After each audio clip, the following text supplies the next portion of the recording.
సైన్యానికి పూర్తి స్వేచ్ఛనిస్తే, అదేదో ఒంటరిని చేయడం అనే దిక్కుమాలినటువంటి వివరణ ఇచ్చినటువంటి రాహుల్ గాంధీ సాక్షిగా ఆపరేషన్ సింధూర్ మీదన మాజీ సీడీఎస్ అనిల్ చౌహాన్ కీలకమైనటువంటి వివరాలు చెప్పుకొచ్చారు. అప్పట్లో పాకిస్తాన్‌లో అణుకేంద్రం ఉన్న కైరానా హిల్స్ మీద దాడి చేసిన మాట వాస్తవమే. అయితే అది ప్లాన్డ్‌గా చేసింది కాదు. ఒక డ్రోన్‌ని అక్కడ కైరానా హిల్‌కి దగ్గరలోకి పంపిస్తే దాంట్లో ఇంధనం తగ్గిపోయింది.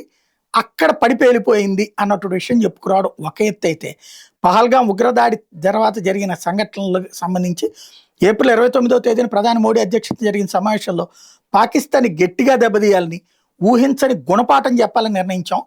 మీకు అనుకూలమైన సమయంలో ఆపరేషన్ చేపట్టండి, కానీ వైఫల్యం ఉండకూడదు. అట్లాగే మన దగ్గర ఆధారాలు ఉండాలి అని ప్రధాని సూచించారు. పైగా తన మీద ఎటువంటి రాజకీయ ఒత్తిడి లేదని కూడా చెప్పేశారు.